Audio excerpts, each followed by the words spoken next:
विद्यार्थ्यांनो, बी ए तृतीय वर्षाला या वर्षी आपण 3 विषयांचा अभ्यास करणार आहोत. अर्थशास्त्र या विषयामध्ये 3 पेपरचा अभ्यास बी ए थर्ड इयरला जे सेमिस्टर आहे, 5वे सेमिस्टर सेमिस्टर 5वे या 5व्या सेमिस्टरला आंतरराष्ट्रीय अर्थशास्त्र, कृषी अर्थशास्त्र आणि हिस्ट्री ऑफ इकॉनॉमिक थॉट्स या आर्थिक विचारांचा इतिहास असे 3 पेपर अभ्यासाला आहेत. ज्यांचं मेन अर्थशास्त्र आहे त्यांना हिस्ट्री ऑफ इकॉनॉमिक थॉट्स याचाही अभ्यास करायचा आहे, आणि ज्यांचं मेन अर्थशास्त्र नाही त्यांना 2च पेपर आहेत, आंतरराष्ट्रीय अर्थशास्त्र आणि कृषी अर्थशास्त्र. आंतरराष्ट्रीय अर्थशास्त्र आहे त्याचा कोड आहे 1109 पेपरचा कोड, इंटरनॅशनल इकॉनॉमिक्स. याचा सिलेबस हा 4 प्रकरणामध्ये डिवाइड झालेला आहे. पहिलं प्रकरण जे आहे, importance of trade and trade theories, आंतरराष्ट्रीय व्यापाराचे महत्त्व आणि आंतरराष्ट्रीय व्यापाराचे सिद्धांत. या प्रकरणात इम्पॉर्टन्स ऑफ द स्टडी म्हणजे आंतरराष्ट्रीय अर्थशास्त्र या विषयाचे महत्त्व, नंतर inter regional and international trade, देशांतर्गत व्यापार आणि आंतरराष्ट्रीय व्यापार यामधील फरक आपण पाहणार आहोत.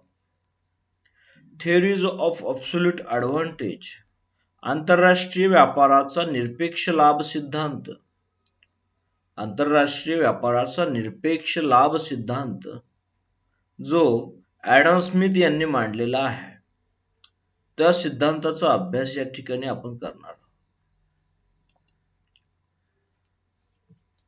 Comparative advantage and opportunity cost, आंतरराष्ट्रीय व्यापाराचा तौलनिक लाभ सिद्धांत आणि संधी त्याग खर्च. हा तौलनिक लाभ सिद्धांत डेव्हिड रिकार्डो यांनी मांडलेला आहे, आणि तौलनिक लाभ सिद्धांत विश्लेषण करत असताना त्यासाठी संधी त्याग खर्चाचा वापर या संकल्पनेचा वापर कशा पद्धतीनं करून आंतरराष्ट्रीय व्यापारामध्ये केवळ निरपेक्ष लाभच नव्हे तर तौलनिक लाभ असताना सुद्धा आंतरराष्ट्रीय व्यापार फायद्याचा कसा होतो हे डेव्हिड रिकार्डो यांनी comparative advantage and opportunity cost, तौलनिक लाभ सिद्धांत आणि संधी त्याग खर्चाद्वारे मांडलेला आहे. Heckscher Ohlin theory of trade, Heckscher Ohlin यांनी मांडलेला व्यापाराचा सिद्धांत, त्याची वैशिष्ट्ये, त्याची गृहीतके आणि त्याच्या मर्यादा. या पहिल्या प्रकरणामध्ये हा सर्व अभ्यासक्रम आपणास आहे. हा अभ्यासक्रम महत्त्वाचा आहे. आंतरराष्ट्रीय व्यापाराचे महत्त्व जाणून घेणे, आंतरराष्ट्रीय व्यापारा आणि देशांतर्गत व्यापारामधला फरक जाणून घेणे, आणि आंतरराष्ट्रीय व्यापारासंदर्भात ॲडम स्मिथ यांनी मांडलेला आंतरराष्ट्रीय व्यापाराचा सिद्धांत, डेव्हिड रिकार्डो यांनी मांडलेला आंतरराष्ट्रीय व्यापाराचा सिद्धांत आणि हेक्चर ओहलिन यांनी मांडलेला सिद्धांत इत्यादींचा अभ्यास प्रकरण 1 मध्ये आपण करणार आहोत. प्रकरण 2 जे आहे, गेन्स फ्रॉम ट्रेड, व्यापाराची फायदे म्हणजे आंतरराष्ट्रीय व्यापारातून होणारे फायदे कोणकोणते आहेत या फायद्या संदर्भात या ठिकाणी आहे. या ठिकाणी जे सिलेबस दिलेला आहे त्यामध्ये पहिला मुद्दा आहे gains from trade, their measurement and distribution, म्हणजे आंतरराष्ट्रीय व्यापारातून मिळणारे फायदे, त्यांचे मोजमाप आणि त्यांचे वितरण. आंतरराष्ट्रीय व्यापारातून मिळणारे फायदे प्रत्येक देशाला असतात. एका देशाला एक फायदा असतो, दुसऱ्या देशाला दुसरा फायदा असतो. फायदे मात्र असतातच प्रत्येक देशाला, आणि कोणताही देश स्वतःच्या फायद्याशिवाय कोणताही आंतरराष्ट्रीय व्यापार करत नाही हे आपणास माहीत आहे. व्यापार करत असताना व्यक्तिगत असो, देशांतर्गत असो की आंतरराष्ट्रीय असो, व्यापार तेव्हाच घडून येतो जेव्हा दोन घटकाला त्यापासून फायदा मिळणार असतो. फायदा वेगवेगळ्या प्रकारचा असू शकतो, परंतु व्यापार हा फायद्याशिवाय होत नाही. व्यापार फायद्यासाठीच होत असतो. मग हे फायदे कोणते आहेत, या फायद्यांचं मोजमाप कसं करायचं आणि हे जे फायदे आहेत त्याचं वितरण कसं होतं, या संदर्भातला अभ्यास या पहिल्या प्रकरणातील पहिल्या भागामध्ये करणार. नंतर दिलेला आहे trade that means international trade as an engine of economic growth. तर आंतरराष्ट्रीय व्यापार हे आर्थिक वृद्धीचे एक इंजिन आहे, एक इंजिन सारखं काम करतं. म्हणजे तुमच्या देशाचा आर्थिक विकास किंवा आर्थिक वृद्धी घडवून आणायची असेल तर ती वृद्धी करण्यासाठी आंतरराष्ट्रीय व्यापार जर चालू असेल तर ते सुद्धा महत्वाची भूमिका तुमच्या देशाच्या आर्थिक विकासामध्ये महत्वाची भूमिका बजावत असते आणि त्यातून देशाचा आर्थिक विकास साध्य होत असतो. तो कशा पद्धतीने साध्य होतो ते आपण या ठिकाणी पाहणार आहोत. नंतर आहे concepts of terms of trade and their importance in the theory of trade. Concepts of terms of trade and their importance in the theory of trade. तर व्यापार शर्ती ज्या आहेत, टर्म्स ऑफ ट्रेड, व्यापार शर्तींची संकल्पना आणि आंतरराष्ट्रीय व्यापारातील त्यांचे महत्व. व्यापार शर्ती वेगवेगळ्या प्रकारच्या व्यापार शर्ती आहेत. आपल्याला आंतरराष्ट्रीय व्यापारातून फायदे कोणकोणते मिळणार आहेत त्याचा अभ्यास करायचा आहे. मग त्याचा अभ्यास करण्यासाठी हे फायदे जर तपासायचे आहेत, व्यापार हा फायदेशीर आहे का तोट्यात आहे हे जर पाहायचं आहे, तर आपल्याला टर्म्स ऑफ ट्रेड म्हणजे व्यापार शर्तींचा अभ्यास अतिशय महत्वाचा असतो. तो अभ्यास आपण या ठिकाणी करणार आहोत. या टर्म्स ऑफ ट्रेड वरून आपल्या लक्षात येतं की आंतरराष्ट्रीय व्यापार कोणत्या देशाला अधिक फायदेशीर आहे, कोणत्या देशाला कमी फायदेशीर आहे, कोणत्या देशाचा आर्थिक व्यापार हा तुटीचा आहे तर कोणत्या देशाचा आर्थिक व्यापार हा फायदेशीर आहे. हे टर्म्स ऑफ ट्रेड वरून आपल्या लक्षात येतं. तिसरं जे प्रकरण आहे त्या तिसऱ्या प्रकरणामध्ये टॅरिफ्स अँड कोटाज दिलेला आहे. प्रशुल्क आणि कोटा. आता काय होतं, आंतरराष्ट्रीय व्यापार होत असताना आपल्याला माहित आहे ज्या देशामध्ये उत्पादन खर्च कमी असतो त्या ती वस्तू कमी खर्चामध्ये उत्पादित करत असते आणि ती वस्तू दुसऱ्या देशाला कमी किमतीमध्ये उपलब्ध करून देते. यातून फायदा दोन्ही देशाला होतो. जो देश आयातक असतो त्या देशाला कमी किमतीमध्ये वस्तू प्राप्त होते उपभोगासाठी, तर ज्या देशामध्ये अधिक उत्पादन होतं त्या देशाला पुरवठा करण्यासाठी एक मार्केट उपलब्ध होते. परंतु हे सर्व होत असताना दोन देशांच्या सीमा अंतर्गत वस्तूंचा प्रवेश करताना किंवा एका देशातून दुसऱ्या देशाकडे वस्तू जात असताना त्याच्यावर काही बंधने घालणे गरजेचे असते, कारण प्रत्येक देश आपला स्वतःचा आर्थिक विकास साध्य करणे आणि स्वतः आत्मनिर्भर बनण्यासाठी प्रयत्नशील असतो. टॅरिफ्स अँड कोटाजचा अर्थ प्रशुल्क आणि कोटाज. त्याला मराठीमध्ये बऱ्याच पुस्तकामध्ये कोटाच दिलेला आहे. त्याचं विश्लेषण करत असताना तुमच्या लक्षात येईल कोटा कशाला म्हणतात. Types of tariffs and quotas. प्रशुल्क आणि कोट्याचे प्रकार. Their impact in partial equilibrium analysis. प्रशुल्क आणि कोट्याचे प्रकार व त्यांचे आंशिक संतुलन विश्लेषणावरील परिणाम. त्यांचे आंशिक संतुलन विश्लेषणावरील परिणाम. तर याचा आपण अभ्यास करणार आहोत. Types of tariffs and Kota's.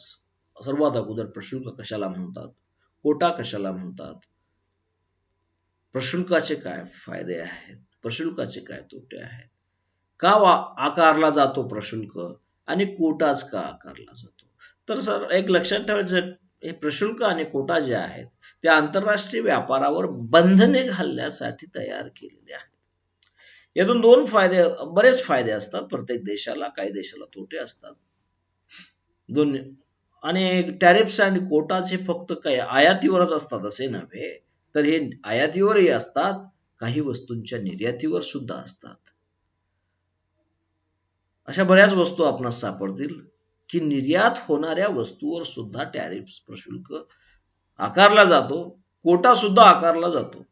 कारण आपल्या देशात अंतर्गत उपभोगासाठी आवश्यक तेवढा मुबलक साठा असणे हे गरजेचे असते आणि तोही साठा जर कमी होऊ लागला तर मात्र अर्थव्यवस्थेमध्ये उपभोगावर परिणाम होतो आणि लोकांच्या राहणीमानामध्ये घट होते.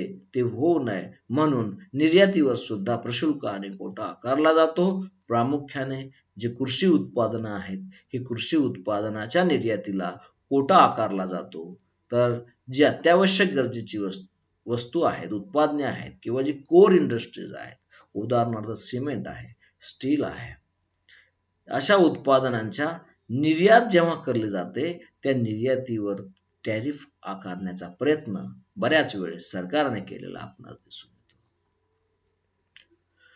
तर यामध्ये दुसरा मुद्दा आहे free trade and policy of tariff in relation to economic growth with special reference to India. आता त्याचा अर्थ असा होतो मुक्त व्यापार आणि प्रशुल्काची धोरणे कशासाठी? आर्थिक वृद्धीसाठी. भारताच्या विशेषतः भारताच्या संदर्भात मग भारताच्या संदर्भात मुक्त व्यापाराचे धोरण आणि त्याचसोबत प्रशुल्क आकारण्याचे धोरण हे राबवताना आर्थिक विकासाकडे कशा पद्धतीने लक्ष दिलं जातं या संदर्भात अभ्यास आपण या ठिकाणी करणार आहोत. प्रकरण तिसऱ्यामध्ये चौथं प्रकरण आहे शेवटचं बॅलन्स ऑफ पेमेंट. शेवटी आपण जो आंतरराष्ट्रीय व्यापार करतो तो आंतरराष्ट्रीय व्यापार म्हणजे एका देशाने दुसऱ्या देशाला, दुसऱ्या देशाकडून आपण आयात आणि निर्यात ज्या करत असतो तर एकूण सर्व देशासोबत किती निर्यात केली आणि एकूण सर्व देशाकडून किती आयात केली या संदर्भाचा एक ताळेबंद, एक लेखाजोखा असणे गरजेचे असते आणि त्या लेखाजोख्या असंच बॅलन्स ऑफ पेमेंट असे म्हणतात, ज्याला मराठीमध्ये आपण म्हणतो आंतरराष्ट्रीय ताळेबंद. हा आंतरराष्ट्रीय व्यापाराचा ताळेबंद, आंतरराष्ट्रीय ताळेबंद आहे, त्याचा अभ्यास या ठिकाणी करायचा आहे. मग त्याच्यामध्ये घटक दिलेले आहेत अभ्यासासाठी विशेष.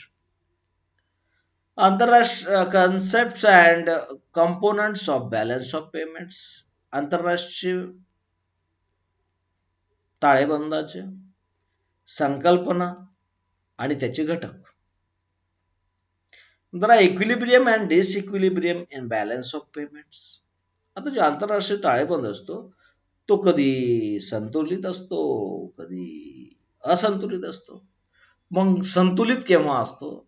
संतुलित आणि असंतुलित आंतरराष्ट्रीय ताळेबंद, संतुलित आणि असंतुलित असा अभ्यास या ठिकाणी करायचा आहे आपणास. केव्हा संतुलित, संतुलित कशाला म्हणायचं, असंतुलित कशाला म्हणायचं. There are various measures to correct deficit in the balance of payment. आंतरराष्ट्रीय ताळेबंदात आंतरराष्ट्रीय ताळेबंद मध्ये जे तूट असते ही तूट कमी करण्यासाठी कोणकोणते साधने, कोणकोणत्या उपाययोजना केल्या जातात या संदर्भात म्हणजे आंतरराष्ट्रीय ताळेबंदातील तूट कमी करण्याच्या ची माप आहे. आणि शेवटचा आहे relative merits, demerits and limitations of devaluation. आता जे अवमूल्यन आहे रुपयाचे किंवा चलनाचे अवमूल्यन आहे, या चलनाच्या अवमूल्यनाचे गुण, मेरिट्स, डिमेरिट्स अवगुण म्हणू आपण त्याला, दोष आणि लिमिटेशन्स मर्यादा, एवढं आपण या ठिकाणी अभ्यासणार आहोत. आणि एवढा हा अभ्यासक्रम तुम्हाला BA थर्ड इयरला आहे. त्याचा अभ्यास तुम्ही चांगल्या पद्धतीने कराल आणि त्याची माहिती घेऊन त्याचा फायदा पुढच्या भावी आयुष्यामध्ये आपण कराल अशी या ठिकाणी अपेक्षा करू. आणि आपण स्टेप बाय स्टेप हा पूर्ण सिलेबस निश्चित कालावधीमध्ये पूर्ण करू या ठिकाणी इथे